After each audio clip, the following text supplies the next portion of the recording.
Criterio. Una entrevista de Mix de Medios.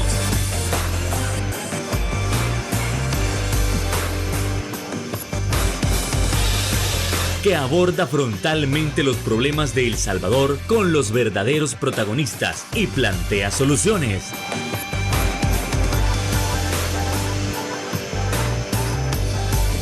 Criterios.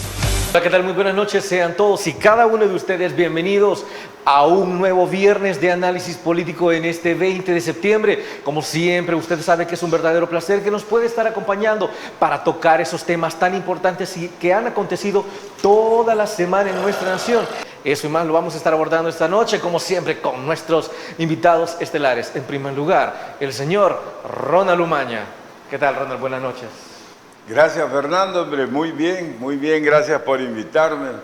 Quiero mandarle saludos a don Marvin Aguilar, que estaba cumpliendo años. El día de ayer. Ayer, pero dice que está enfermo. No, tiene dengue. No, lo que pasa es que nos había invitado a una super fiesta. A una super fiesta. Y por no hacerla, me da la impresión que se declaró con dengue. O que se fue a poner donde picó el zancudo. Ah, donde un zancudo buqueliano para que lo picara. Yo me imagino. En el día de su cumpleaños, pues. Pero de todas maneras, le deseamos que haya pasado un feliz cumpleaños y que siempre está pendiente de la celebración. Y que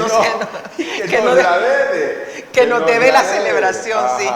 Pero que cumpla muchísimos años más y siempre con esa inteligencia y ese talento y esa agudeza mental que le caracteriza. Desde luego. Entonces, feliz cumpleaños le desea toda la familia de Mix de Medio a Marvin Aguilar. Y es que, desde luego, en su lugar nos acompaña la doctora Julia Evelyn Martínez, quien pues ya hizo su presentación. Para mí es todo un honor ocupar el lugar de Marvin en este programa. Muchas gracias por la invitación.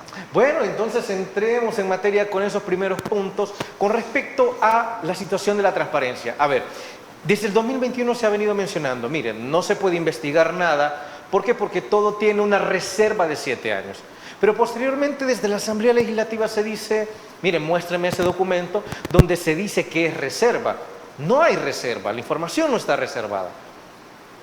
¿A quién le creemos entonces?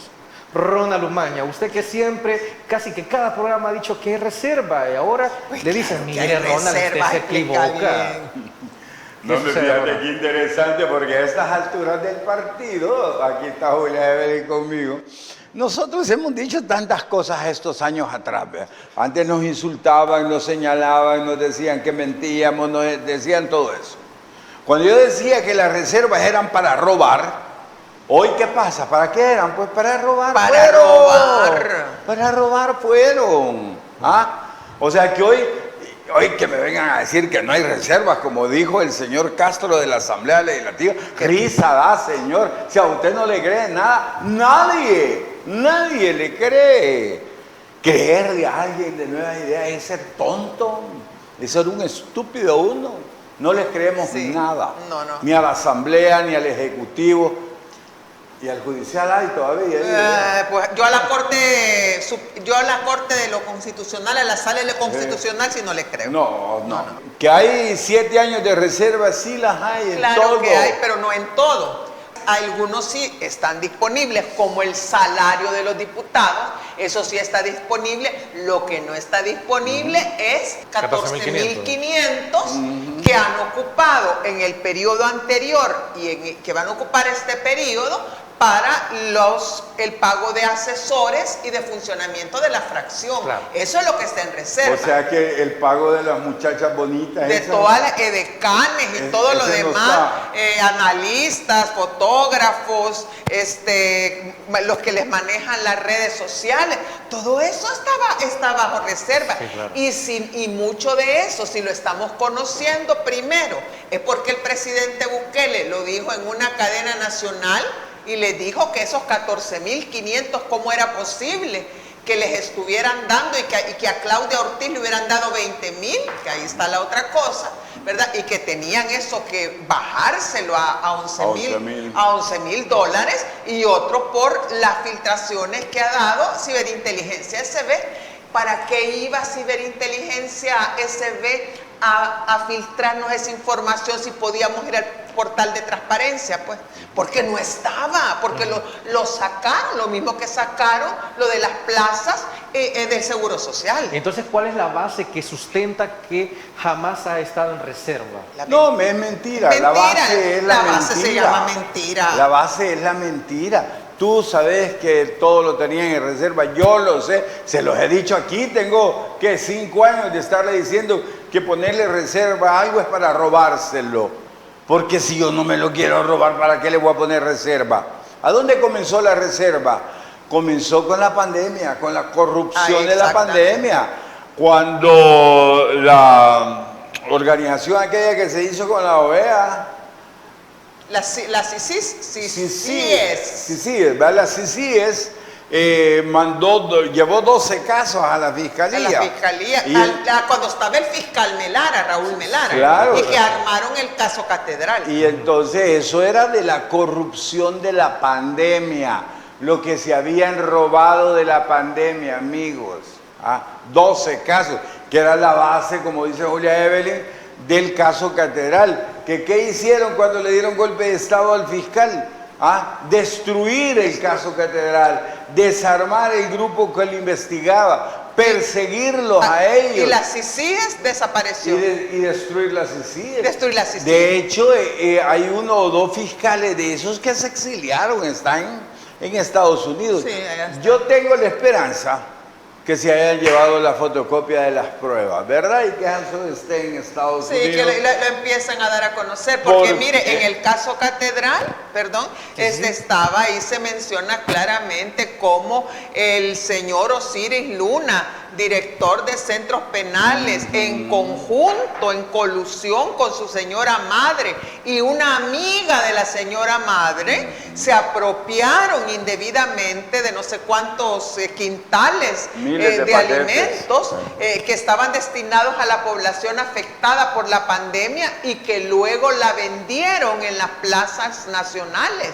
Eso es corrupción. ¿Y quién les dio esos quintales de alimentos, incluyendo aceite? Se los dio como un regalo la señora María Chichilco, que es ministra de Desarrollo Social. Si es que todo esto, usted siga la ruta del dinero, la ruta de favores, y se va a encontrar que esa gente ha robado, como dicen, a lo galán. Han robado a manos llenas, si no por nada. ¿Usted cree que por nada está Osiris Luna y su mamá en la lista Engels del Departamento de Estado de los Estados Unidos y están consignados en el caso Catedral?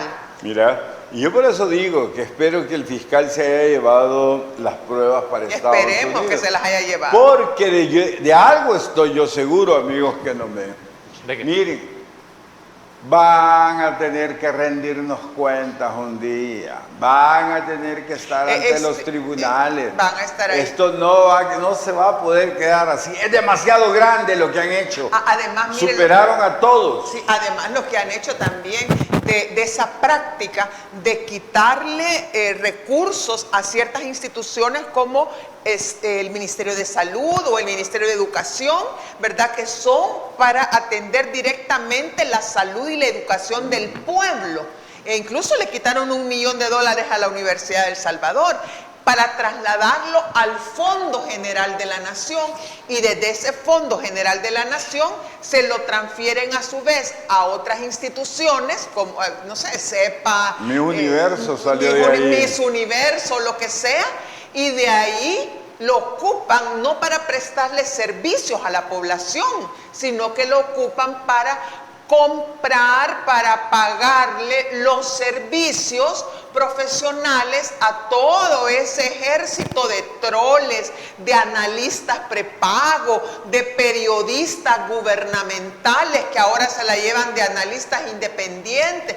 Si no, hasta el Marvin Galeas aparece ahí con $2,000. $2,000 aparece. Sí. Entonces, es que es un esquema de corrupción que no es que esté bien hecho, sino que lo han blindado primero con la falta de transparencia, es decir, poniéndolo en reserva, y con una narrativa oficial que convence a la gente de que quienes denunciamos, de que quienes les tratamos de abrir los ojos somos el enemigo interno y que queremos hacerle daño al presidente que está mejorando El Salvador. Entonces yo a las personas no las culpo, pues, porque realmente son víctimas de todo un bombardeo ideológico, publicitario. Lavado de cerebro. Casi un lavado de cerebro. Claro, y es que así nos vamos a ir a la primera pausa comercial y al regresar hay que analizar el denominado caso de los audios y si los realmente, audios. claro,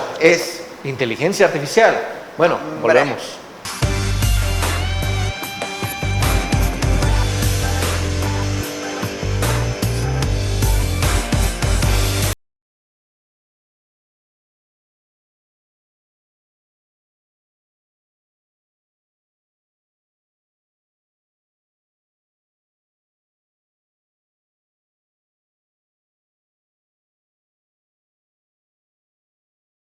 Como salvadoreños.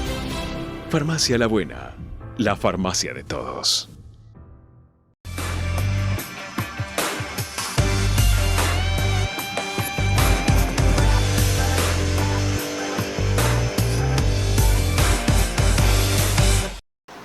Gracias por continuar con nosotros aquí en Criterios y así como cerramos el primer bloque, es necesario hablar de la cantidad de audios que están siendo publicados y por ahí se menciona que es una conversación entre Alejandro Mason y el presidente de la Asamblea Legislativa, Ernesto Castro, a lo cual se le pregunta al presidente de la Asamblea que cuál es la opinión. Lo más cercano que se da o lo que se maneja es que eso es inteligencia artificial. ¿Es inteligencia artificial? Ronald, por favor, ¿qué tanto avanzado la inteligencia artificial? No es lo que necesita el presidente de la Asamblea, es inteligencia. Mira, te voy a comenzar por un tweet que le mandó Alejandro Mason a Mónica Tajer en algún momento. Mónica Tajer lo publicó y Alejandro le dice, no le tengo miedo a la muerte, le dice. Pueden matarme, le dice, no hay problema. Le dice. Pero desde la tumba el que se va a estar riendo de estos hijos de tantas soy yo. Le mando un saludo a don Alejandro Mason, que dijo la verdad, desde la tumba se está riendo. Fue profético. Profético, porque sí, desde la tumba se está riendo de Desde la tumba se está y riendo. todo lo que falta todavía por... Son como 12 horas de audio las que hay, solo han sacado media hora. En la cual sale el diálogo entre el presidente de la Asamblea y Alejandro, ¿verdad? Y no es inteligencia artificial, No, es el nada. mismo tartamudeo de Ernesto La Castro. inteligencia artificial no puede hacer tartamudeo, ¿verdad? Además, no te pueden poner el fondo del aire acondicionado ni de tantas cosas. Y de pronto que entra una asistente a dejarle una factura. Eso no puede hacerlo la inteligencia. Se oye El hasta hecho que te caigan notificaciones en el teléfono, El tampoco se teléfono, y puede. de pronto que están como martillando también Y se el oye. problema Yo es lo he que- escuchado varias veces. El ese audio. problema del señor Castro es que inteligencia artificial que hace recursos de sonido. No, pero Sí, no, no. Mire, él actúan de esta manera. Si es de los nuestros, no es inteligencia artificial, hay que creer. Pero si es de los contra los que están contra nosotros, eso sí usan inteligencia artificial. Tienen una doble moral en eso. mira, para la inteligencia artificial tú agarras un texto, lo pones y le pones un tono de voz, el tono de voz, y entonces te lo hace. Pero ahí no es tono de voz, donde ahí había Entonces, todo lo del medio ambiente, todo eso no se Es decir, puede. había tono, volumen, velocidad, o sea, todo aquello que compone la lengua, ¿no? Sí, correcto. Entonces, eso no es inteligencia artificial. Bueno, mira, esto es lo más cercano quizás, la respuesta que él da, de la forma que la da, toda la indicada. Se puede hablar de Infobae. pero Infobae hay que aclarar que es un medio muy serio, tiene como objetivo contrarrestar la desinformación. Ahí Infobae que contra desinformación, desinformación en Argentina, en Venezuela, en su base es Argentina. Sí, la base es Argentina. Hay que tener... Y ellos son serios, informales. Son gente seria, han ganado premios a nivel... Infobae tiene más lectores que el periódico digital El País de España. No ve Infobae y lo lee porque sabe que es verdad. Sí. De hecho, esos audios, yo te aseguro que Infobae ya les hizo la experticia forense para poderlos publicar. No lo iba a publicar no si lo era... publica así nomás. No, si eran chabeleados no lo iba a Pero publicar. Tenía que verificar primero que era real. Sí, para publicar. Pero y así lo dice Ronald, dice que han sido debidamente comprobados, confirmados por Infobae. Es una experticia forense electrónica, ¿verdad? Entonces, cuando él alambica tanto y habla de Infobae, de eso, más se acerca a lo que veíamos con el padre Mote en la UCA. Esto era una falacia del hombre de paja, así se llamaba, ¿verdad? Había aquella falacia de la domine y todas Sí, pero esta era la del hombre de paja, ¿verdad? Aquí hay que hablar muchas cosas, pero nunca se refiere a la verdad, a lo que sí, prácticamente contó desde cuando nació, ¿verdad? Desde que nació pero al ver lo que es una falacia es algo que parece verdad, pero es mentira. O sea, nos hacen creer que es verdad, pero es mentira. Eso trató de hacer él, pero en el fondo, cuando lo ves, él aceptó que los audios eran son verdad. Jamás lo negó, nunca lo negó. No tuvo la inteligencia para negarlo. No lo negó, sino que también se descompuso su expresión corporal. Su lenguaje corporal empieza a sudar, está mintiendo, pues. Pero al final está rodeando más de la cuenta y al final resulta que no niega los audios. Ahora, mire, Fernando, también sobre los audios hay que decir varias cosas. Yo he quedado sorprendida ¿Por lo que revelan? Sí, por lo que revelan, la conversación, la maldad, es decir, la maldad como en estado puro que existe en esta gestión gubernamental, los lugares tan oscuros y las acciones tan perversas a las cuales están dispuestos a llegar con tal de mantenerse en el poder. Nadie sale bien parado, pues el mismo Alejandro Mason dice frases que realmente son delictivas. Dice cosas como, por ejemplo, miren, hay que crearle una cortina de humo y mandar a la M al Ernesto Mason, que es su primo, porque si no, el Mario Durán no va a lograr la reelección. Imagínense decir eso, crear una cortina de humo para mandar a fregar a su primo. Eso, entonces, también habla de que hay que contratar a través de un abogado sin ética. Sí. ¡Qué bárbaro! Y más adelante, los abogados, protesten, abogados, por Dios santo. Sin ética. Y más adelante dice, Osiris Luna no hace nada si la mamá no le dice qué es lo que hay que hacer. Y también dice que hay que contratar a ingenieros inescrupulosos para que hackeen los sistemas informáticos, como por ejemplo, dice, mira, los del Factum los tuvimos un mes silenciados y gastaron como $20,000 en volver a activarse.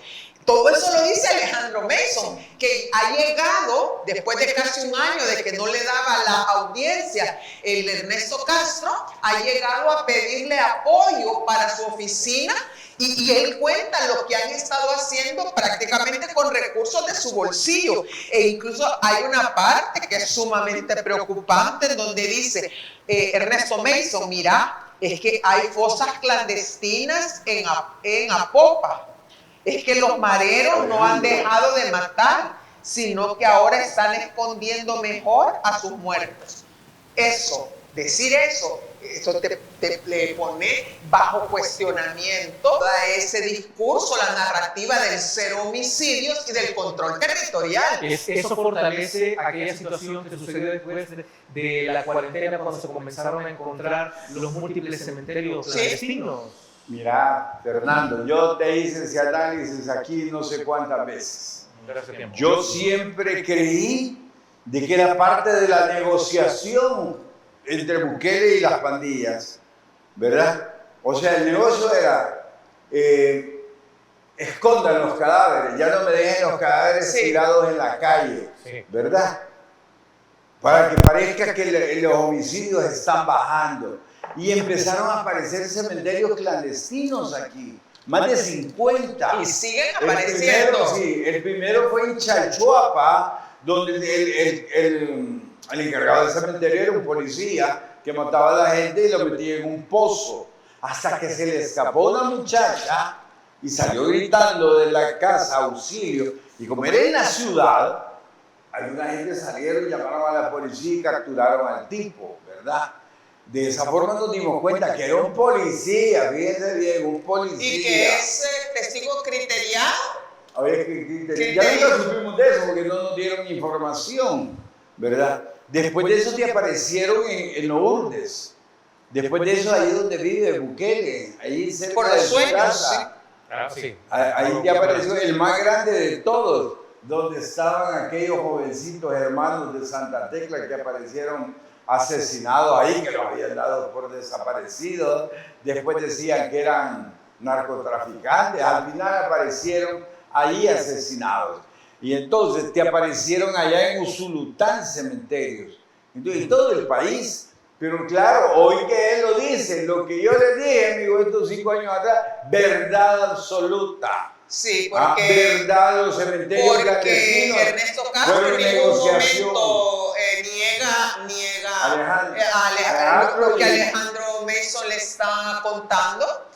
Lo que sí a mí me da un poco de lástima así la postura de Alejandro Mason, porque le dice, mira, yo estoy haciendo todo esto, yo estoy poniendo de mi dinero, tenemos un microondas que no funciona, una cocina eléctrica de 2 quemadores y somos, no sé, 19 personas parece que trabajamos ahí.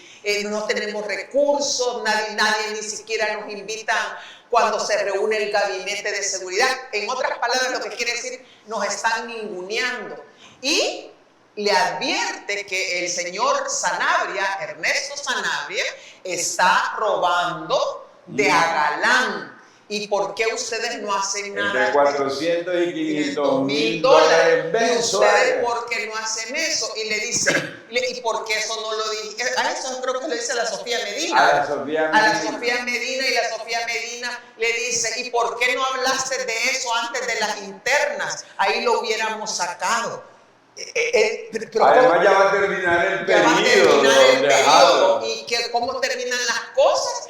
Al que, por cierto, incurrió en acciones delictivas. Alejandro Mason, aquí no lo estamos pintando como un angelito, ni como el mártir del Calvario, ¿no? Pero él llega a denunciar corrupción, a reclamar por qué no le hacen caso a sus denuncias de corrupción sobre lo que está ocurriendo en El Salvador y en el gabinete de gobierno, y en lugar de que los corruptos denunciados por Mason estén en la cárcel, ahora tenemos a Alejandro Mason muerto, asesinado en la cárcel. Cosas de la política salvadoreña. Bueno, vámonos a la siguiente pausa comercial. Retornamos en breve.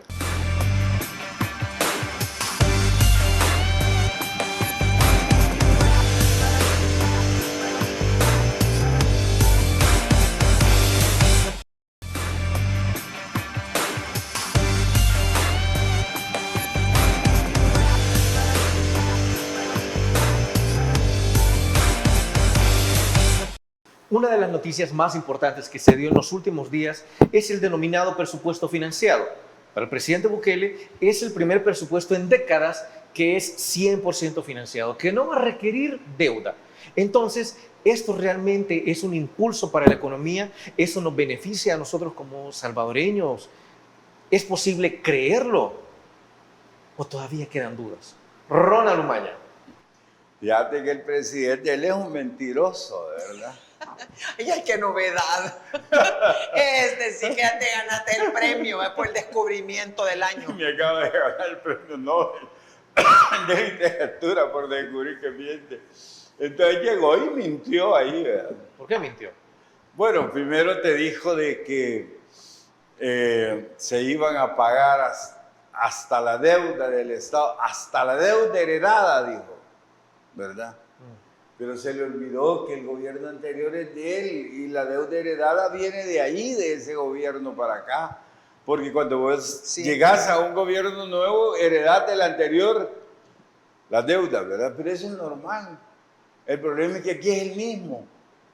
Cuando señala que él va a pagar las deudas, así como quien dice, de lo que se gastaron eso se lo gastó usted, señor. Se ha gastado más de 13,000 millones de dólares. 13,000 millones de dólares. Entonces, eso es obsceno, pornográfico. Y venir a querer decirle al pueblo, engañar a la gente, porque la gente piensa que podría, o sea, él quiere que la gente piense que esa deuda es del Frente y de Arena, de aquellos periodos, pero no, si el periodo inmediato anterior es el suyo, caballero. Y así que esa es su deuda. Además, nadie le ha subido más a la deuda que usted. Sí, nunca. Historia, ahí se hicieron historia. Hicieron historia. Ningún gobierno de los últimos 200 años ha endeudado al país como endeudó el primer quinquenio del gobierno del presidente Nayib Bukele, el quinquenio donde fue constitucional. En comparativa, ¿cómo quedan los 20 años de Arena y los 10 del Frente?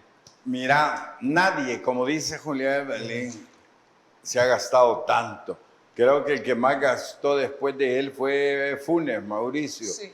Pero si acaso habrá llegado entre 4 y 5 mil millones. Sí, y lo hizo, para programas sociales, que eso hay que reconocérselo al Funes. Sí, la diferencia es que el presidente Mauricio Funes te fundó Ciudad Mujer, útiles escolares, uniformes para los niños.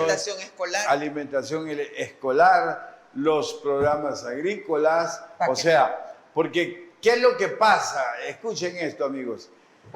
Si Julia Evelyn, presidenta del país, sube la deuda, pero baja la pobreza, como ocurrió. Entonces aquí se da cuenta uno que el dinero está invertido en la gente, acá, ¿verdad? Que es el caso que ocurrió con Funes y después con Sánchez Serén. Ajá, y también Arena bajó la pobreza. Sí, en la época de Armando para acá. Sí. Pero entonces, vaya, Funes te sube eso de deuda, pero te baja la pobreza.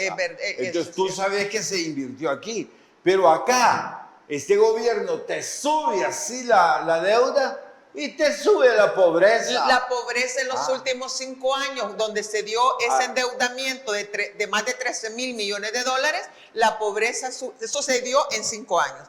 La pobreza subió de representar el 26% de la pobreza monetaria de la familia, 26% de las familias en pobreza monetaria, a representar a finales de ese quinquenio el 30.4% del total de familias. Entonces, eso es una cuestión de números.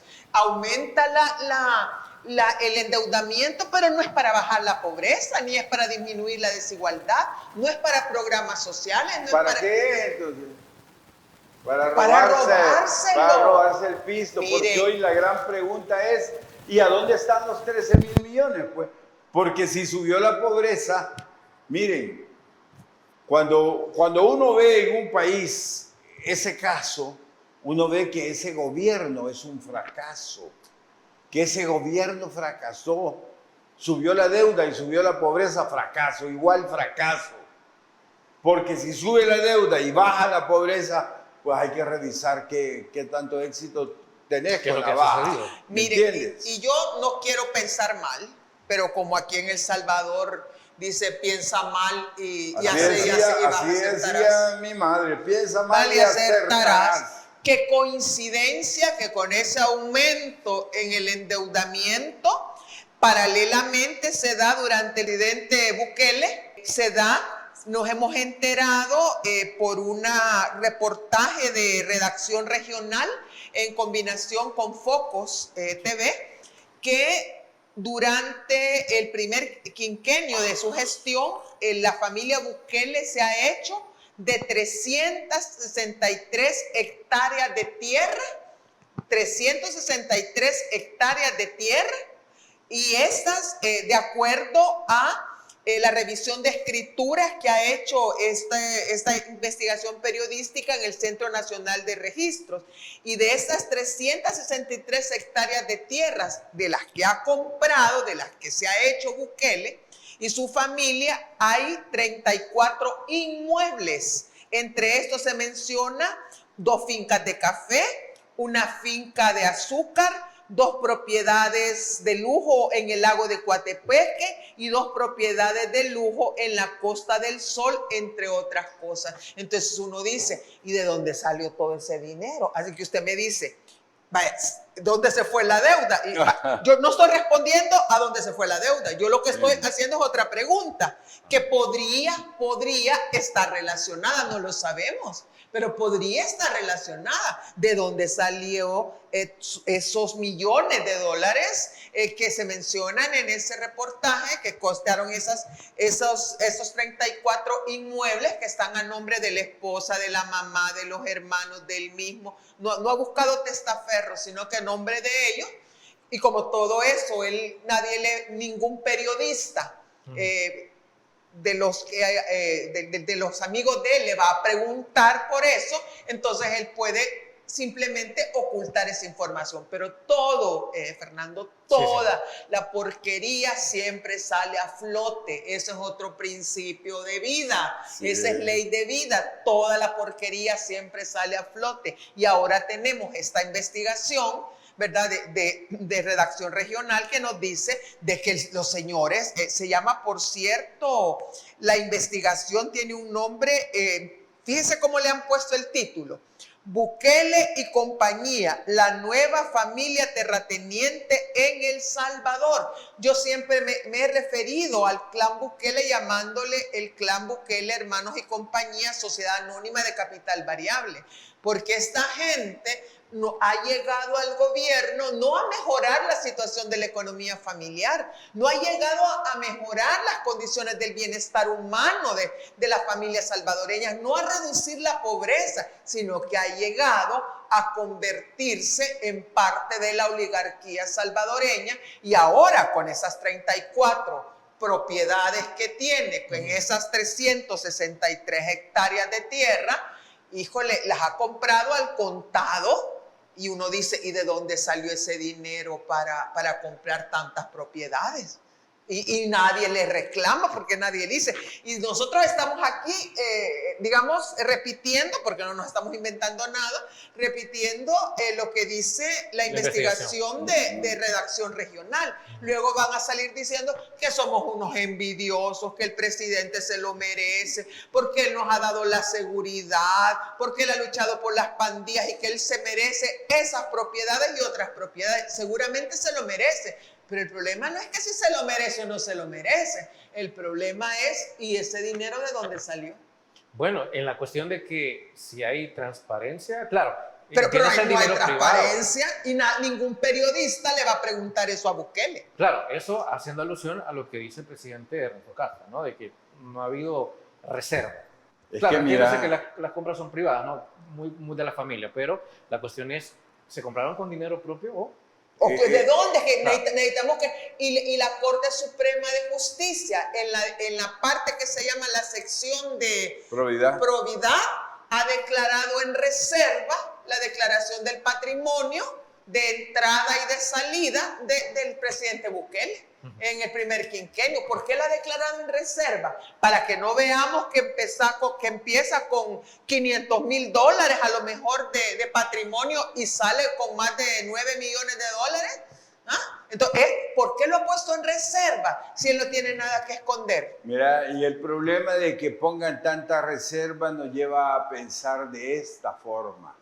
Además, hay cosas que yo quisiera entender y saber, Julia.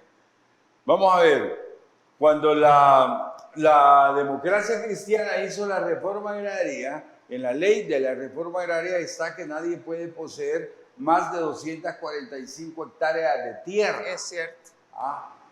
¿Y ellos llevan cuántas ahí? 363 hectáreas. Ya sobrepasaron eso. Fíjense todo el esfuerzo que hizo Napoleón Duarte para hacer la reforma agraria. ¿Cuánta gente nos mataron a los demócratas cristianos por eso? Alcalde de demócrata. Alcalde, para cambiar la estructura social, que es la única vez que se ha logrado tocar la estructura económica de este país, para llegar a las 245 hectáreas. Y esto ya van por eso. ¿Y qué nos dijeron que iban a hacer un gobierno social? Pues que iban a ser diferente Arena y al Frente. Han salido peores que Arena y que el Frente juntos. Bueno, y es que así nos vamos a ir a la siguiente pausa comercial y al volver vamos con el análisis de Julia Evelyn.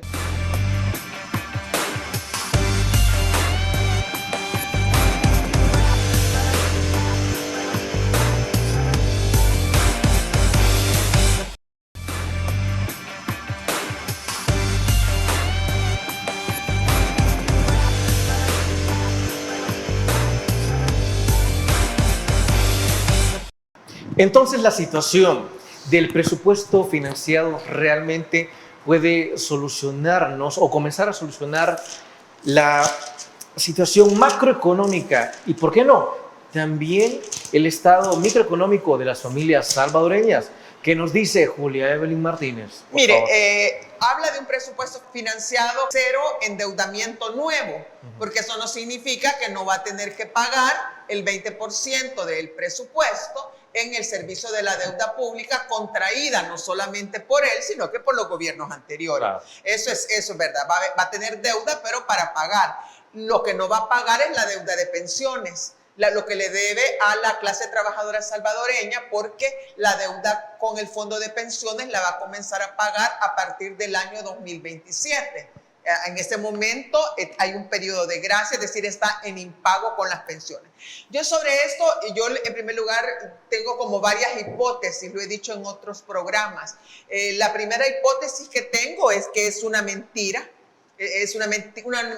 más del presidente Bukele, que va a aprobar un presupuesto equilibrado de ingresos corrientes igual a gastos corrientes, y en el transcurso del próximo año, del año 2025, lo va a ir incrementando con deuda a medida que se vayan presentando emergencias reales o imaginarias o construidas, ¿verdad? Y eso va a hacer que él va a tener que colocar bonos en el mercado internacional a una tasa de interés bien alta, o bien tomar más del fondo de pensiones de los empleados y empleadas de El Salvador, ¿verdad? Eso es lo primero.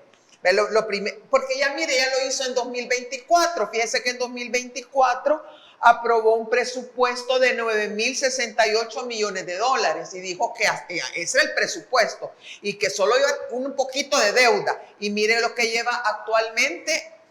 Al 30 de agosto tenía 9.456 en el presupuesto general de la República. ¿De dónde han salido esos 400 millones de dólares más? Pues del endeudamiento. Entonces lo mismo va a hacer, ¿verdad? Que es mentira y que el otro año lo va a hacer. Julia Evelyn, hay algo que la gente también nos ha estado preguntando, y es sobre si emitir un presupuesto financiado implica que en todo el 2025 no se va a realizar ni un solo préstamo. No implica eso. Lo que implica es sencillamente lo que él dijo. Voy a aprobar un presupuesto que está completamente financiado, que ya se hizo en el pasado, pero que en el siguiente año inventan emergencias y empiezan esos puyabotones que les dicen diputados, empiezan a aprobar préstamo tras préstamo tras préstamo sin ninguna discusión.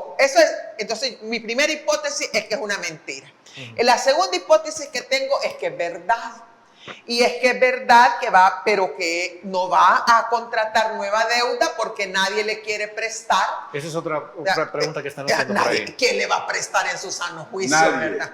Pues porque nadie le va a prestar. Solo fondos buitres. Ajá, sí, entonces no le va a prestar y entonces está dispuesto a hacer un ajuste fiscal brutal, bestial, se llama, así se le dice en economía, al estilo del que está realizando Javier Milei en Argentina, es decir, un presupuesto totalmente equilibrado, sin nuevo endeudamiento, pero pagando el servicio de la deuda, que representa, como le decía, el 20% del impuesto, pero disminuyendo de manera brutal el número de empleados públicos, eliminando todos los subsidios para las familias salvadoreñas y haciendo una privatización a través de concesiones y a través de asocio público-privado de los sectores, digamos, estratégicos de la economía, como ya lo hizo con el puerto de la Cajutla o con el puerto de la Unión. Entiendo que estas son medidas keynesianas, ¿no?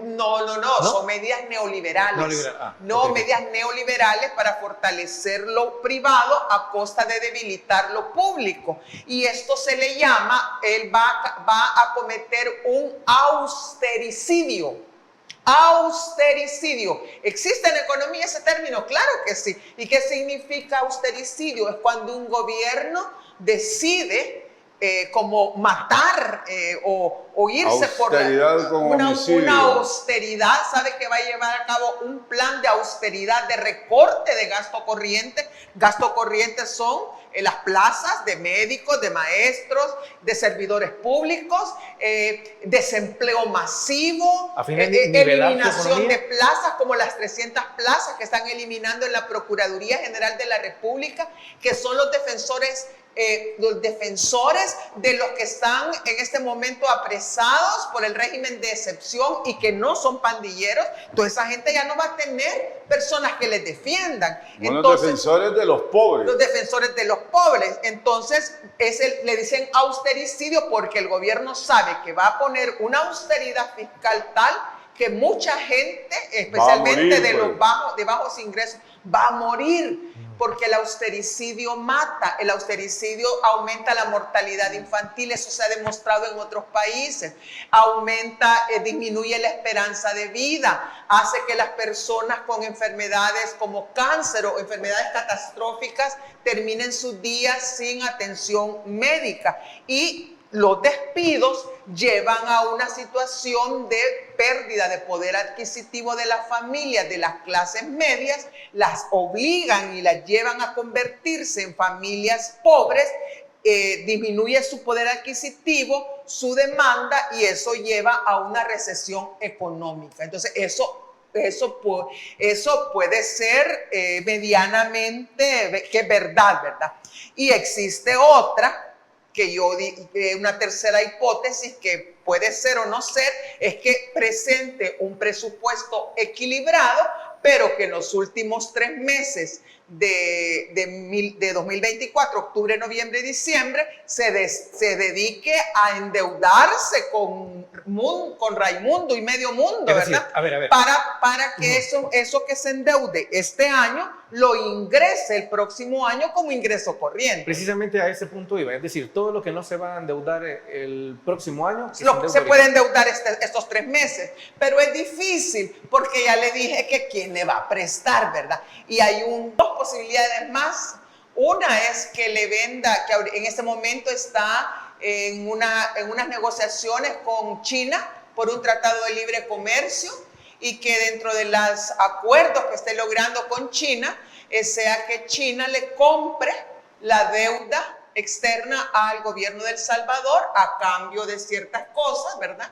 Del control de sectores estratégicos de la economía salvadoreña pero no podemos saberlo y que nosotros ni nos demos cuenta que la deuda ya la tiene China, ya la ha comprado China, porque el presidente de la República ha decidido poner en reserva de 7 años todos las negociaciones que está realizando del Tratado de Libre Comercio con China. Y hay una última hipótesis que en esa sí ni siquiera quisiera pensar, pero se la voy a comentar, es que más bien el presidente Bukele esté pensando en una tokenización de la economía salvadoreña, es decir, en crear un colón virtual o una moneda virtual, que no es el Bitcoin, pero a través de la ley de activo financiero, ¿sí?, cree una moneda como el colón, ¿verdad? Y entonces a la gente, a los empleados públicos y a los proveedores, pagarles en esos tokens, ¿verdad?, en esas monedas digitales y dejar los dólares únicamente para pagarle a los exportadores y para pagar las importaciones. Un corralito financiero digital. Un corralito financiero digital que espero que Bueno, ya eso ya no es algo nuevo, sino que ya en su debido momento, hace como 2 años, ya lo se planteaba por parte de uno de los hermanos del presidente Bukele, de Joseph Bukele, de crear un criptocolón para tener como 2 monedas y con eso tener suficiente liquidez supuestamente para pagar pensiones en token. Liquidez que se vuelve inflación después y empiezan a ahorcar a la gente. Y que los mismos bitcoiners como Max Kaiser y su esposa le han dicho que no haga eso, porque entonces lo que va a generar es inflación. Desde luego. Bueno, así nos vamos a ir a la siguiente pausa comercial. Regresamos con el análisis de Ronald Umaña.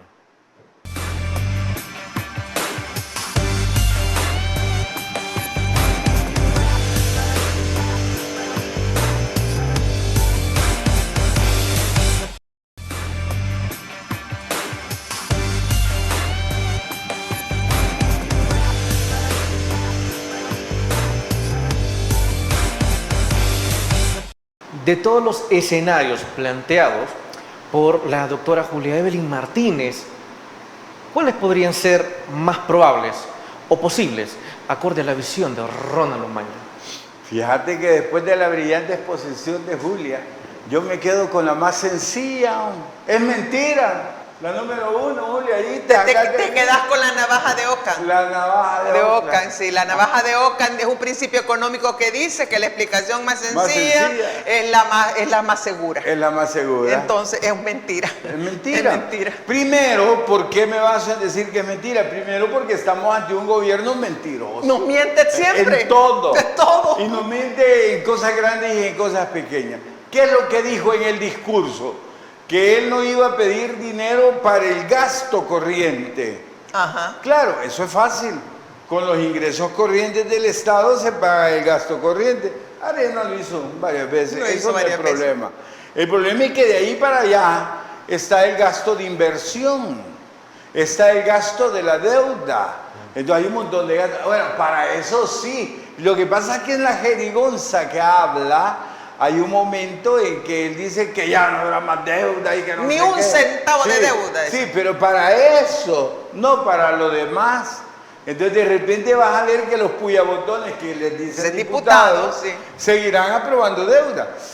Y te van a decir, no, pero es que el presidente no dijo que para esto, no, dijo que para aquello. Ajá. Entonces es una mentira. Exacto. O pueden pedir, se pueden endeudar para gasto en inversión, sí. Luego retiran los fondos para gasto corriente, como hicieron con los 600 millones de dólares del préstamo del Banco Centroamericano de Integración Económica. Eran 600 millones, sí, 600 millones para inversión en pequeñas y medianas empresas para recuperarlas del COVID-19, ¿verdad? Y darle reactivación económica, pero de ahí ocuparon 200 millones de dólares, perdón, para comprar Bitcoin para gasto corriente. Para votarlo en el Bitcoin. Para que jugara el presidente, pues, porque... Entonces, esa figura que hace Julia Evelyn es la misma que van a hacer acá. Van a hacer créditos de inversión que los van a ocupar para el gasto corriente, claro, porque no van a alcanzar. No ¿Qué pueden. es lo que van a hacer? Seguir despidiendo gente, eso sí. Seguir deteriorando servicios públicos de salud, de educación. Empleados ayer, ¿verdad? De la Procuraduría General de la República. ¿Y cuántos van a ser del Ministerio de Educación? Y del Ministerio de Salud. Y después de Salud. O sea, cuando son las dos columnas ¿Y cuántos van a vertebrales? salir despedidos con la concesión de los puertos a la empresa turca? Porque la empresa turca viene con una tecnología que no va a necesitar a tantos empleados. ¿Cuántos van a salir? Como 1.200. Como 1.200. Pero empiecen ustedes a sumar y recuerden, como decía el padre Guisate, detrás de los números, porque nosotros podemos estar sumando, restando, detrás de cada cifra hay una familia, hay un drama humano detrás de todo ese desempleo. Miren, 400 personas despidieron, 400 dramas humanos. Está hablando de 2.000 personas que hoy no tienen. Por eso es que a eso le llamamos alimentaria ni de vida. Ni de vida, y por eso a eso le llamamos austericidio. Matar. O sea, un gobierno austeridad austero fiscal comete homicidio, austericidio, eso es. es algo que sin duda alguna dará que hablar en las próximas semanas, en los próximos meses y todo el 2025. Eso Sí. lo tenemos claro. Bueno, mis estimados, hemos llegado al final del programa. Nos vamos, como siempre, sin agradecerles a nuestros invitados. Ronald Umaña, ha sido un placer. No sentí el tiempo, Julia. Yo no sentí el tiempo. ¡Qué barbaridad, qué rápido! Y bueno, y aquí, y muchas gracias por haberme invitado. Yo espero haber sido una buena sustituta de Marvin. Desde luego, Julia Evelyn. Mira, muchas gracias, Fernando. Buenas noches en su casa. Espero les haya gustado de verdad el programa. Y, claro, Y hasta Julia la Evelyn, próxima. Desde luego, Julia Evelyn. Muchísimas gracias por habernos acompañado. Amigos y amigas televidentes, gracias por habernos acompañado una vez más. Como siempre, recuerde que el criterio más importante en todo aspecto, siempre y por siempre, lo va a tener usted. Que descanse. Feliz noche y feliz fin de semana. Criterio. Una entrevista de Mix de Medios.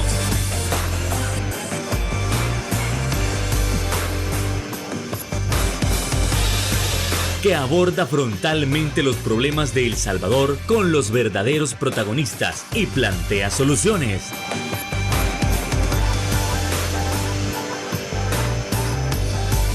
Criterios.